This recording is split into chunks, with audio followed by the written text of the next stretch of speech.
রাজনীতিতে জামাত মিলেমিশে গেছে, এখানে তাদের উচিত হবে যে ব্যাখ্যা চেয়েছে, ব্যাখ্যা তারা দিয়েছে বা বিভিন্নভাবে উঠে এসেছে, তবে তারা যদি আনুষ্ঠানিকভাবে তারা বলে যে আমাদের সেটা ভুল ছিল, আমরা এই ভুলের জন্য ক্ষমা প্রার্থী, এরপরে আর কোনো কিছু থাকে না।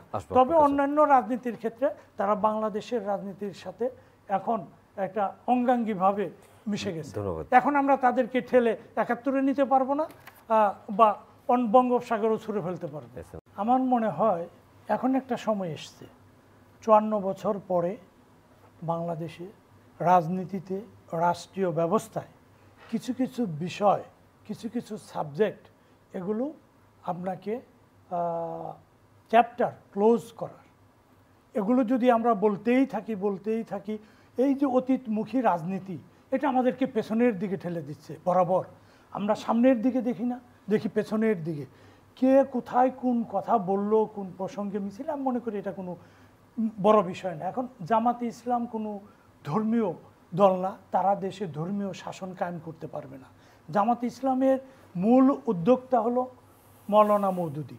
১৯৪২ সালে মৌলানা মওদুদী যে আখ্যা দিয়েছেন, যে বর্ণনা দিয়েছেন জামাতে ইসলামী সম্পর্কে, সেই জামাতে ইসলামী এ পর্যন্ত পাকিস্তানের রাজনীতিতে আমরা দেখেছি ৪৭ সালের পরে ৭০ সালে নির্বাচনও জামাত অংশগ্রহণ করেছে, নির্বাচনে কোনো আসন পায়নি জামাতে ইসলামী। তারা এদেশে ৭০ সালের পরে বাংলাদেশ ৭১ সালে তারা পাকিস্তানের পক্ষাবলম্বন করেছে। তারা মনে করেছে যে যদি পাকিস্তান ভেঙে যায়, ভারত বাংলাদেশকে দখল করে নেবে বা তাদের ইয়েতে শাসনে আমাদেরকে চলে যেতে হবে, এই ইয়েতে তারা গেছে। এবং ৭১ সালে 25শে মার্চ রাতে যে গণহত্যা হয়, সেই গণহত্যার পর জামাত কোনো দুঃখ প্রকাশ করেনি। এবং তৎকালীন পূর্ব পাকিস্তানে যে সরকার গঠিত হয়, প্রাদেশিক পরিষদ সরকার, সেখানেও জামাতের ৪ জন মন্ত্রী ছিল।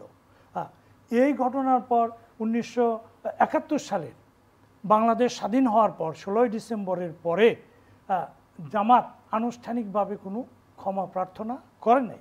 তবে এই পরবর্তী সময়ে বিভিন্ন সময়ে তারা দুঃখ প্রকাশ করেছে তাদের রাজনীতি এবং বাংলাদেশের যে রাজনীতি শুরু হয়েছে, এর মধ্য দিয়ে ৭০-এর দশকের মাঝামাঝি পর থেকে জামাত বাংলাদেশের রাজনীতিতে অন্তর্ভুক্ত হয়েছে।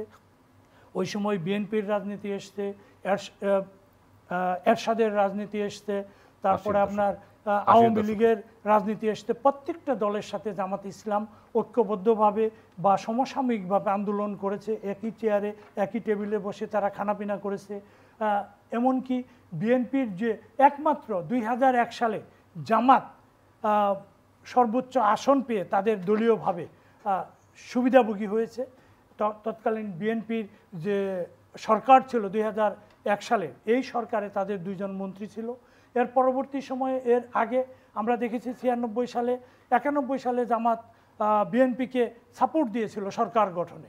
আবার ৯৬ সালে যখন নির্বাচন আসবে, তখন আবার জামাত আবার আওয়ামী লীগের সাথে ঐক্যবদ্ধভাবে বিএনপির বিরুদ্ধে আন্দোলন করেছে তারা দেশে তত্ত্বাবধায়ক সরকার প্রতিষ্ঠার জন্য।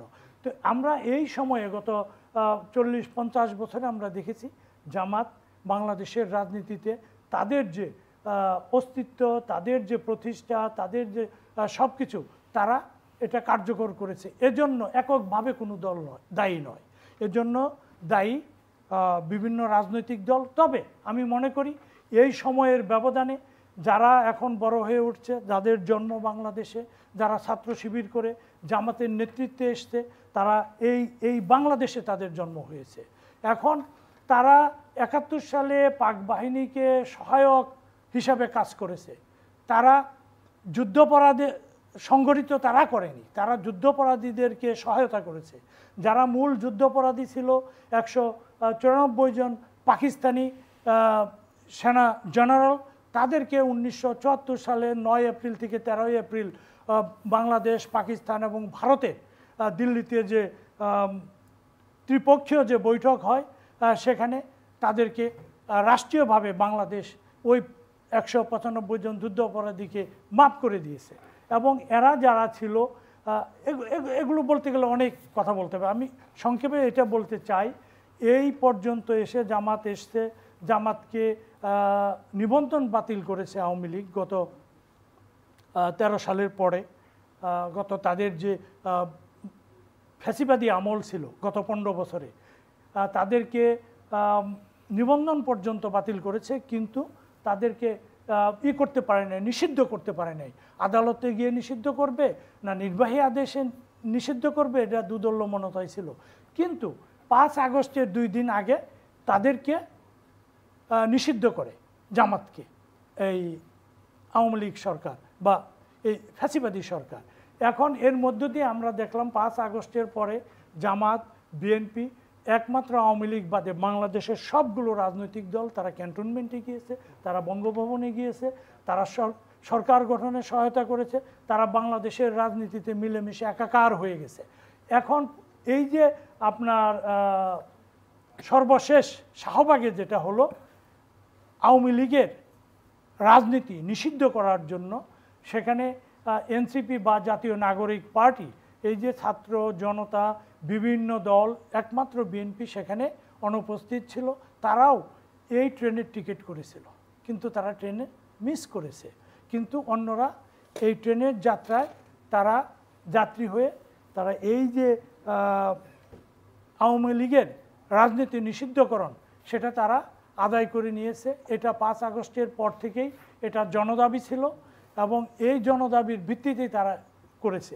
এখন একটা মিনিট বলি, এখানে আমার মনে হয় যে বাংলাদেশের রাজনীতিতে জামাত মিলেমিশে গেছে, এখানে তাদের উচিত হবে যে ব্যাখ্যা চেয়েছে, ব্যাখ্যা তারা দিয়েছে বা বিভিন্নভাবে উঠে এসেছে, তবে তারা যদি আনুষ্ঠানিকভাবে তারা বলে যে আমাদের সেটা ভুল ছিল, আমরা এই ভুলের জন্য ক্ষমা প্রার্থী, এরপরে আর কোনো কিছু থাকে না। তবে অন্যান্য রাজনীতির ক্ষেত্রে তারা বাংলাদেশের রাজনীতির সাথে এখন একটা অঙ্গাঙ্গিভাবে মিশে গেছে। এখন আমরা তাদেরকে ঠেলে 71-এ নিতে পারবো না বা বঙ্গোপসাগরও ছুঁড়ে ফেলতে পারবো।